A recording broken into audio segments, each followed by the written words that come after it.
O jornalista Oswaldo Eustáquio está sendo conduzido à Superintendência da Polícia Federal. Segundo o perfil do jornalista, que é atualizado por sua assessoria, Oswaldo Eustáquio está sendo conduzido à Superintendência da Polícia Federal com um mandado de prisão expedido pelo ministro Alexandre de Moraes. Aparentemente, a motivação foram as denúncias da trama do golpe de Luciano Bivar e o laranjal de Guilherme Boulos. Oswaldo Eustáquio é um dos alvos do inquérito 4828, conduzido por Alexandre de Moraes, do Supremo Tribunal Federal. Os detalhes do caso ainda não são conhecidos e não se sabe se há relação com os inquéritos 4781 e 4828, que correm sob sigilo no STF. Acompanhe a Folha Política para mais informações sobre o caso. Traremos atualizações a qualquer momento. Ok. Bom, eu queria só... Está um pouquinho tarde já para mim, que eu tenho que dormir daqui a pouco, mas eu quero só lembrar que eu adorei todas as intervenções, são profundas e muito também indignadas sobre um estado de exceção que está imperando no Brasil, uma ditadura do Supremo Tribunal Federal instaurada no Brasil. É uma ditadura que está sendo instaurada no Brasil por esses ministros do Supremo Tribunal Federal. Gravemente ainda, pelo fato de 10 ministros terem conestado essa barbaridade que foi realizada. Mas eu quero só lembrar que o doutor Sérgio Dario fez uma análise profunda e geral sobre o aspecto da ilegalidade e inconstitucionalidade desses inquéritos e dessa putaria, mas ele, a sua tese é de que realmente é natimorto, o inquérito é natimorto, os inquéritos são natimortos, e a portaria também. Eu gostaria de discordar dele nessa conclusão, embora elogiando profundamente a sua descrição sobre as ilegalidades havidas. Não é natimorto, não. Ele tem um efeito brutal. Esses inquéritos têm um efeito enorme na sociedade, estão criando um constrangimento na sociedade, um medo na sociedade, um terror na sociedade, de falar mal dos ministros do Supremo Tribunal Federal. E isso é o que eles queriam, isso é que eles desejavam e desejam com o inquérito. Eles não querem nada que o inquérito seja julgado em primeira instância, que vá para lá, que seja arquivado, porque não tem consistência. Não interessa a mínima. Interessa que eles, ao prorrogar 6 meses, não prorrogando, agora com o aval de 10 ministros, eles vão prorrogar, é para criar o terror na sociedade, criar o estado de exceção que eles estão criando na sociedade. Esse é o objetivo. E, portanto, a questão aqui também, eu gostaria de elogiar muito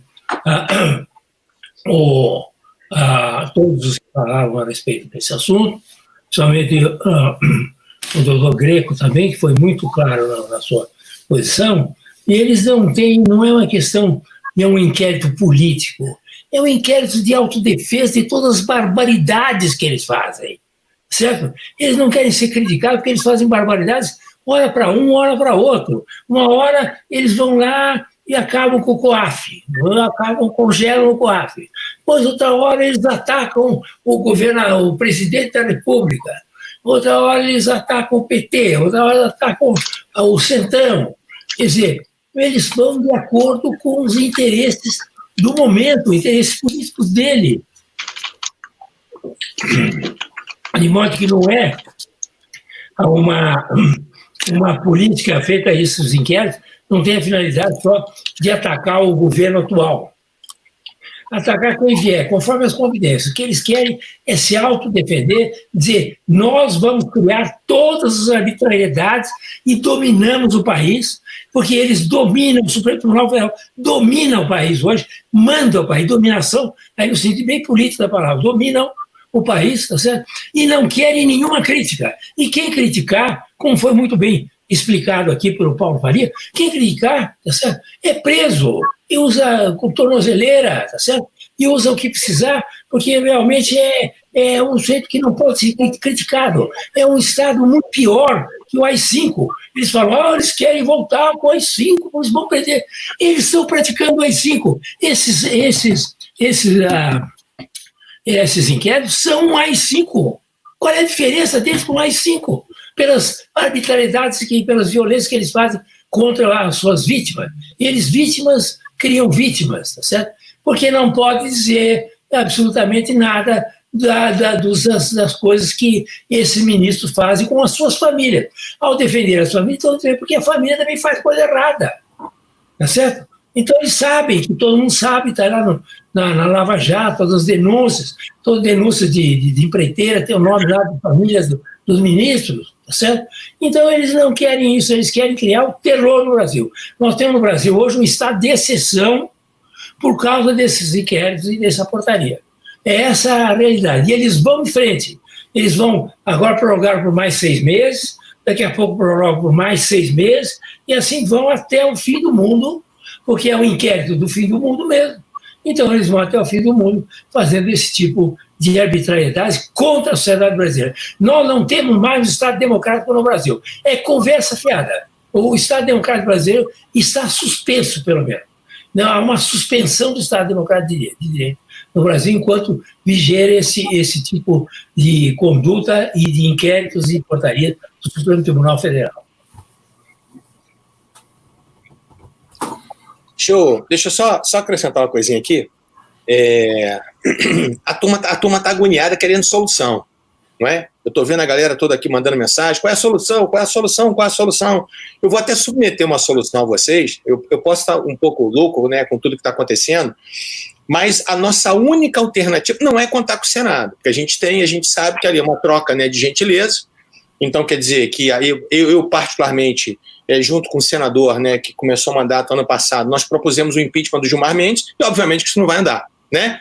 Então nós temos que ter, na verdade, mecanismos populares para que a coisa funcione. Então a minha sugestão, já que a gente tem que ter uma sugestão, a minha sugestão, primeiro, nós temos que fazer uma PEC, um projeto de emenda à Constituição, prevendo uma iniciativa popular, obrigando o presidente do Senado a colocar em pauta os processos que digam a respeito aos impedimentos dos ministros do STF. Porque se não for assim, nós não temos os projetos de iniciativa popular para as leis, por que a gente não pode obrigar ao chefe do Congresso Nacional, ao chefe do Poder Legislativo, a fazer isso? Porque eles estão lá, eles são nossos representantes. Eles não são nada mais, nada menos do que nossos representantes. Mas de representantes eles não têm absolutamente nada. Então eles fazem aquilo que é do interesse deles, não do que é do interesse do povo. Então, primeira solução, nós temos que consertar a Constituição para colocar um meio, um instrumento na Constituição para que a gente possa efetivamente colocar, para que o povo possa efetivamente julgar os ministros do Supremo Tribunal Federal. Segundo, me explica como é que funciona o sistema de freios e contrapesos com o Supremo? Cadê o checks and balances? Cadê aquilo que a gente fala tanto em faculdade, que a gente fala tanto em evento? Isso não faz de conta. Não existe o sistema de freio de contrapeso. A gente sabe disso, né? O Supremo controla todo mundo, mas ninguém controla o Supremo. Então, o que nós temos que fazer? Nós temos que também ter um projeto de emenda à Constituição criando uma corregedoria especial para o Supremo Tribunal Federal, não compostas por ministros do Supremo. Ou seja, tem que ser pessoas alheias ao Supremo Tribunal Federal. Aí sim, a gente vai começar a ter um sistema de freios e contrapesos. Ou seja, 5 pessoas escolhidas, 5 juristas renomados, escolhidos das instituições OAB, Ministério Público, Magistratura, Congresso, não importa. Mas que esses 5 sejam isentos, não façam parte da Suprema Corte e possam, inclusive, afastar os ministros. Todos nós passamos por corregedoria. Eu já respondi vários processos da minha corregedoria. Quem trabalha responde processo da corregedoria.